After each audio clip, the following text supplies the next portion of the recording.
안녕하세요, 선생님입니다. 오늘은 사람 본성이 드러나는 순간이라는 주제로 함께 하겠습니다. 사람은 누구나 실수하고 누구나 이기적이고 누구나 어느 정도는 나쁜 면이 있죠. 이게 정도의 차이가 있는 거지 막 좋기만 한 사람도 없고 나쁘기만 한 사람은 없는 것 같아요. 근데 어떤 사람은 이제 좋은 사람으로 평가받고 또 어떤 사람은 참 수준 높다 이런 평가를 받습니다. 그런 평가의 기준이 되는 것이 그 사람 이제 자체적인 어떤 본성이 탁 이제 수면 위로 드러날 때 그런 때인 것 같아요. 사실 이제 상황이 좋고 다 좋은 일만 있을 때 더 나쁜 사람이 어디가 있겠어요. 뭐 나쁠 일이 뭐가 있어요. 사람의 본성은 언제 어떻게 드러나는 걸까요, 여러분?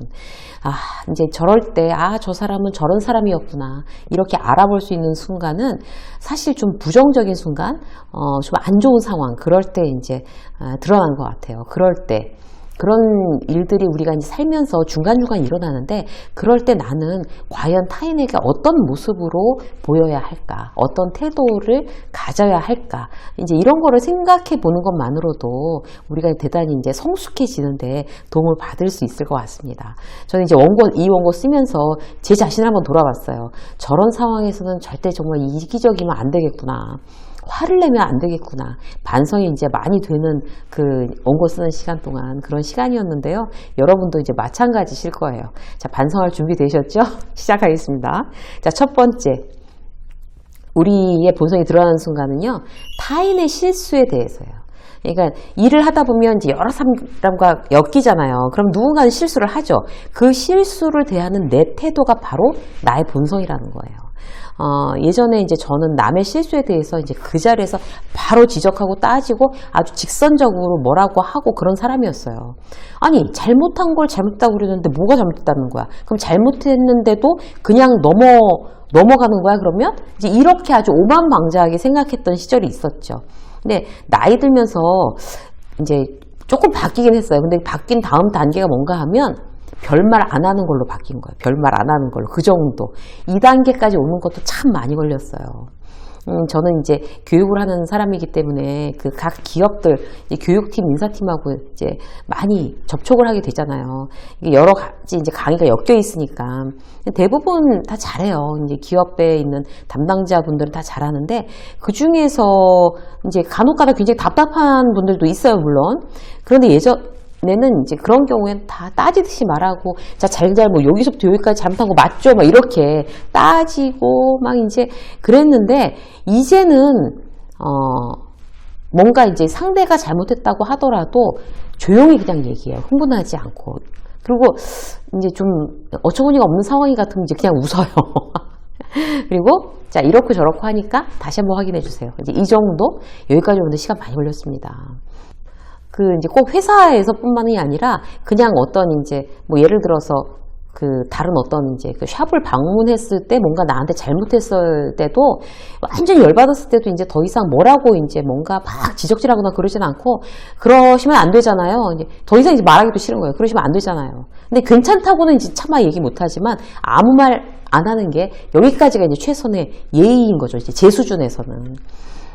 지난번에는 이제 거래처에 이제 갔는데 처음 만나는 분이었어요. 근데 이제 콜라보로 뭔가 프로젝트를 같이 이제 하기로 제안을 받아서 이제 거기 있는 분이랑 이제 만나서 이제 미팅을 하고 있는데 그분이 뭔가 자료를 필요하니까 이제 직원을 부르는 거예요. 근데 그 직원한테 직원도 제가 보기엔 한 40대 초반은 된 것 같은데 계속 야 이렇게 얘기를 하는 거예요. 거기서부터 굉장히 쎄했어요. 그래서 거기서부터 이보다 아닌 것 같다 이렇게 생각이 들면서 쎄했는데 같이 이제 또 밥을 먹으러 갔어요. 밥을 먹으러 갔는데 무슨 초밥 정식인가 이런 걸 먹으러 갔는데 늦게 나온다고 뭔가 주문이 꼬인 것 같아요. 그런데 주문이 꼬여서 이제 식사가 늦게 나오고 이러니까 이제 저를 대접하는 입장에서 이제 굉장히 망신스러우셨던 거예요, 그분이. 그래서 거기에 대해서 직원분한테 막 대놓고 뭐라고 화를 내는 거예요. 그래서 이제 타인의 실수에 대해서 이런 식으로 이제 함부로 하는 분의 어떤 그 본성이 그대로 이제 보이는 거잖아요. 그래서 결국에 어떻게 됐냐면 같이 일 안 하기로 했어요. 같이 일을 해서 나랑 굉장히 안 맞겠구나, 이분은. 이제 이런 생각을 한 거죠. 그렇게 타인의 실수에 대해서 내가 어떻게 대처하느냐에 따라서 굉장히 비즈니스도 달라집니다. 그러니까 남한테 신뢰감을 못 주는 거죠. 그래서 우리는 타인의 실수에 대해서 어떻게 지금 어떤 태도를 보이고 어떻게 행동하고 있나 생각해 보셔야 되고요. 자, 두 번째, 내 실수에 대해서예요. 그럴 때 바로 이제 내 실수를 저질렀을 때 나의 본성이 표현에 드러난다는 거죠. 내가 실수했을 때가 더 중요해요. 내가 실수했을 때 그걸 감추거나 왜곡시키거나 뭐 축소하거나 뭐 아니면 남 탓하거나 원망, 분노, 후회, 변명, 뭐 좌절하나? 이걸 한번 내가 스스로 체크해 보시는 게 대단히 중요합니다. 화살을 남한테 돌리는 거, 회사 생활에서는 비일비재하죠. 이때 사람의 가장 밑바닥이 나오는 거예요. 예를 들어서 이제 거래처에서 미스커뮤니케이션이 나가지고 문제가 뭐가 틀어졌어요. 그러면 납품 일정, 뭐 디자인 샘플 완성 일정, 뭐 이게 다 밀린 거라고 치자고요. 그러면 이제 직장 상사한테 욕 먹을까봐 이걸 어떻게 보고할까? 그러면 그 회사 안 되겠는데요, 팀장님? 이제 와서 납품 일정을 못 지키겠다네요. 자기가 미스커뮤니케이션으로 실수한 건데 그렇게 홀라당 다 뒤집어 씌우는 그런 어떤 이제 직원이 있어요. 저랑 이제 분명히 구두상으로 일정에 대해서 이렇게 얘기했는데 아마추어 같은 직원이 막 이렇게 했습니다. 이렇게 해서 모두 다 이제 남의 탓으로 돌리는 그럴 때 이제 직장 상사는 분명히 그걸 한번 체크해 보셔야 돼요. 분명히 알아야 될 것이 이게 팩트냐 아니냐, 자기 직원 말만 듣고 그냥 넘길 거냐, 팩트를 체크할 거냐, 어디서 잘못되었고 이제 어떤 부분에 대해서 이제 그냥 어물쩡 속아 넘어가면 이제 안 되는 거죠, 리더로서. 그래서 이제 이런 부분, 그렇게 어떤 자신이 실수를 했을 때 그런 식의 어떤 이제 감추기 급급하는 어떤 사람의 본성을 본다. 이랬을 경우에 그 사람에 대한 어떤 이제 만약에 후배라 그러면 그 부분에 대해서 대단히 정확하게 피드백해서 그 부분을 수정할 수 있도록 이제 리더가 도와주셔야 되는 거죠. 예를 들어서 이제 리더예요, 내가. 이제 팀에 10명이 있어요. 그러면 이제 자기가 어쨌든 다 결제를 해서 이제 위에 부장님한테 보고하는 거잖아요. 그런데 보고를 들어갔어요. 근데 이제 나는 팀장이고 이제 부장님한테 보고하는데 이제 과장이 같이 들어와서 계속 이제 보고를 하고 있었으면 부장이 이제 못마땅한 부분들을 막 지적해요. 그러면 자기가 이제 컨펌했으니까 같이 어쨌든 보고를 들어온 거잖아요. 그러면 자기가 이건 저희가 이제 생각이 좀 거기까지는 생각을 못했습니다. 죄송합니다, 부장님이라고 팀장이 사과하는 게 맞습니다. 그럴 때는. 그런데 그 과장이 보고할 때 부장이 막 지적하고 막 뭐라고 하면 그 팀장이 있다가 계속 내가 그러니까 이러라고 했잖아 이러면서 자기가 같이 과장을 뭐라고 하는 그런 리더는 정말 이제 굉장히 그야말로 이제 저평가되어야 될 그런 리더의 소양인 거죠. 리더가 제일 조심해야 될 부분들이 부서원들이 이제 뭔가 잘못했을 때 나 몰라라 할 거냐 아니면 자기가 책임질 거냐 거기에서 정확히 나눠집니다. 그래서 사실 핵심이 뭐예요? 조직원들의 실수도 자기의 실수로 이제 떠안아야 되는 게 어떤 리더의 책임인 거죠. 연대 책임을 질 때를 잘 구분해야 된다는 거예요. 그럴 때 그 사람의 본성을 주변에서 다 체크하고 있습니다. 그래서 우리가 타인의 실수할 때, 그 다음에 내가 실수할 때 내가 어떤 태도를 보이느냐 우리가 이제 스스로를 다시 한번 점검할 필요가 있어요. 자, 세 번째, 이해관계에 대해서입니다. 이해관계에 대해서 어떤 거 있을까요? 그런 이해관계에 얽혔을 때 이제 사람의 본성이 드러나는데, 이해관계에 의해서 사람을 대하는 태도가 변하느냐, 안 변하느냐, 이게 굉장히 이제 중요한 포인트로 우리가 우리 스스로에도 적용해야 되고, 남을 볼 때도 그 부분을 꿰뚫어 보실 줄 아셔야 돼요. 그러니까, 어떤 친절과 배려, 밝은 표정이 사람을 이해관계에 의해서 차별하느냐, 아니냐는 거죠.